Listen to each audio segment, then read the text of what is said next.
नमस्कार दोस्तों, स्वागत है आप सबका अल्ट्रा हील होम्योपैथी में। दोस्तों आज हम बात करेंगे fibroadenoma of the breast यानी benign tumour of the breast. उसके बारे में आज हम बात करेंगे और उसकी होम्योपैथिक ट्रीटमेंट हम कैसे कर सकते हैं विदाउट सर्जरी, उसके बारे में आज हम जानकारी लेंगे। तो दोस्तों फाइब्रो एडिनोमा एक बिनाइन कंडीशन है ब्रेस्ट की, यानी ट्यूमर या नोड्स फॉर्म हो जाती हैं ब्रेस्ट में। अब ये सिंगल भी हो सकते हैं और ये मल्टीपल भी हो सकते हैं, पेनफुल भी हो सकते हैं और पेनलेस भी हो सकते हैं, यानी इस पर दर्द नहीं होता या फिर ये बहुत ज़्यादा पेनफुल और टेंडर टू टच हो सकते हैं। अब ये क्यों फॉर्म होते हैं? ये फॉर्म होते हैं due to increase sensitivity to the estrogen hormone. तो फीमेल में जो ईस्ट्रोजन हार्मोन सिक्रीट होता है नॉर्मल रिप्रोडक्टिव फेज में, उसकी जो सेंसिटिविटी इंक्रीज सेंसिटिविटी की वजह से ये फाइब्रो एडिनोमा फॉर्म होता है ब्रेस्ट में। अब इसका जो मेन जो एज है कि किस एज की फीमेल को हो सकता है, during the time of puberty या बिफोर प्यूबर्टी, या किसी भी एज की female during the reproductive phase of the female, ये कभी भी हो सकता है। तो एज रिलेटेड नहीं है फाइब्रो एडिनोमा, किसी भी फीमेल को एज में हो सकता है।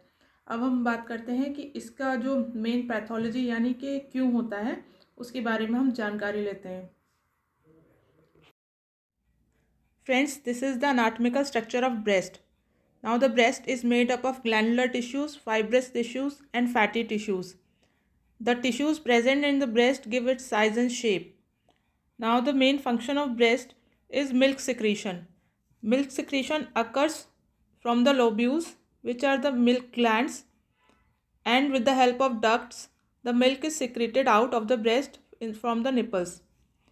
Now in case of fibroadenoma, the milk glands, that is lobules, enlarge and the fatty tissues and fibrous tissues grow over the lobules and form a solid lump which is fibroadenoma.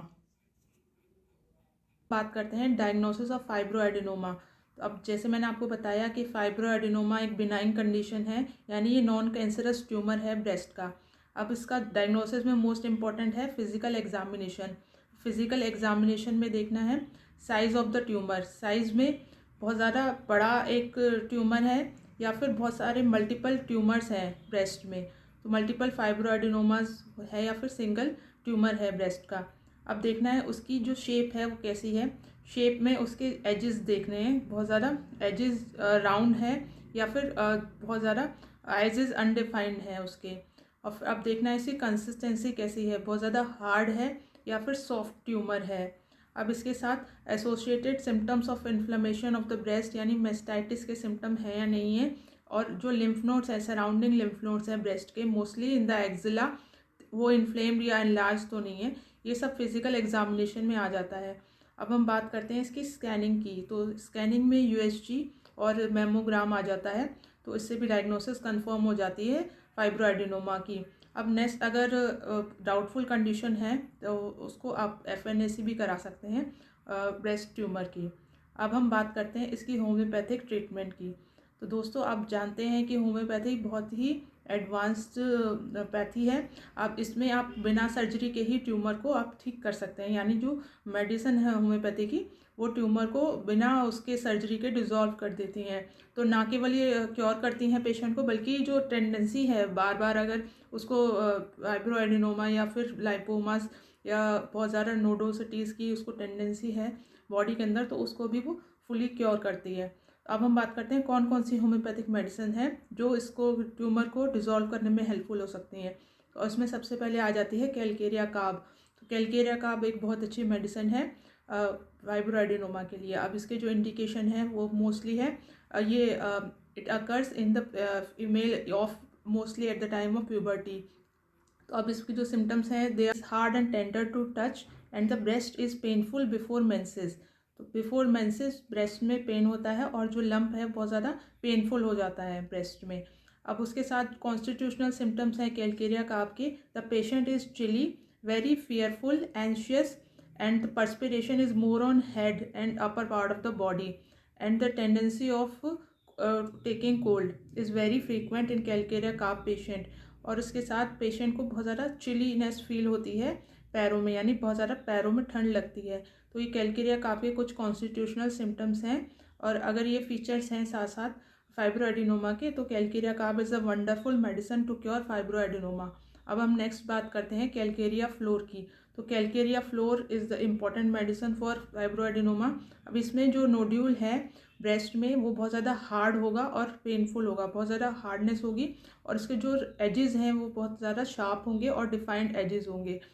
ये symptoms हैं तो Calcarea floor dissolve कर देगी fibroadenoma को। अब हम बात करते हैं लेपिस एल्बस की। तो लेपिस एल्बस में जो कंसिस्टेंसी है फाइब्रोएडिनोमा की वो बहुत ज़्यादा सॉफ्ट होगी ट्यूमर्स, और मल्टीपल होंगे, और उसके साथ साथ ब्रेस्ट के साथ साथ पूरी बॉडी में there is tendency to form lipomas.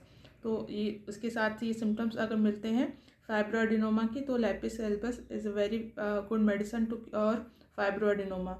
अब हम बात करते हैं नेक्स्ट मेडिसिन फाइटोलेका। तो फाइटोलेका एक बहुत अच्छी मेडिसिन है फाइब्रोएडिनोमा के लिए और मेस्टाइटिस के लिए। तो इसके सिम्टम्स हैं the breast is very swollen and tender to touch, बहुत ज़्यादा पेनफुल होगी ब्रेस्ट, और टच करने में बहुत ज़्यादा पेनफुल होगा। अगर जो फीमेल है वो ब्रेस्ट फीडिंग करा रही है तो उसको ब्रेस्ट में बहुत ज़्यादा पेनफुल होगा, और टच करने में भी पेन होगा, उसकी पूरी अगर मूवमेंट भी होगी तो भी पेशेंट को बहुत ज़्यादा ब्रेस्ट में पेन फील होगा। और अगर फीमेल ब्रेस्ट फीडिंग करा रही है तो उस ब्रेस्ट से पूरी बॉडी में जो पेन है रेडिएट होगा, इतना ज़्यादा पेनफुल होगा ब्रेस्ट। तो अगर ये सारे सिम्टम्स हैं तो फाइटोलेका बहुत अच्छी मेडिसिन है फाइब्रोएडिनोमा के लिए। तो इसके साथ साथ नेक्स्ट हमारी मेडिसिन आ जाती है कैलकेरिया आयोड। तो कैलकेरिया आयोड में भी जो फाइब्रोएडिनोमा है वो बहुत ज़्यादा पेनफुल होगा, और उसके साथ साथ जो एसोसिएटेड लिम्फ नोड्स हैं वो एनलार्ज होंगे, और अगर पेशेंट हाथ भी अगर ऊपर करेगा तो बहुत ज़्यादा पेनफुल होता है उसको फाइब्रोएडिनोमा और ब्रेस्ट। तो ये सारे सिम्टम्स कैलकेरिया आयोड के हैं। उसके साथ और कौन कौन सी मेडिसिन है, वो सिलीशिया है, फॉस्फोरस है, थूजा है, पल्सेटिला है। तो pulsatilla mostly at the time of puberty अगर फीमेल को फाइब्रोएडिनोमा है तो पल्सेटिला भी बहुत अच्छी मेडिसिन है। तो ये सारी कुछ मेडिसिन हैं जो फाइब्रोएडिनोमा को डिज़ोल्व करने में हेल्पफुल हैं, और हम बिना सर्जरी के फाइब्रोएडिनोमा को क्योर कर सकते हैं, डिज़ोल्व कर सकते हैं। तो दोस्तों इसके लिए इम्पॉर्टेंट ये है कि जो अपना केस है आप अपने डॉक्टर से शेयर करें, और उसके डॉक्टर के बताने के बाद ही, प्रिस्क्रिप्शन के बाद ही आप मेडिसिन लें, क्योंकि होम्योपैथी में वही मेडिसिन काम करती हैं जो सिम्टम्स बेस पे दी जाती हैं, यानी जो सिम्टम्स सिमिलैरिटी के बेस पे दी जाती हैं वही मेडिसिन वर्क करती हैं और वही पेशेंट को क्योर करती हैं। तो ज़रूरी है कि प्रिस्क्रिप्शन के बाद ही आप मेडिसिन लें। तो अगर आपको ये मेरी जानकारी अच्छी लगी हो तो मेरे इस वीडियो को प्लीज़ लाइक एंड शेयर करिए, मेरे चैनल को सब्सक्राइब करिए। Thanks for watching, bye, take care.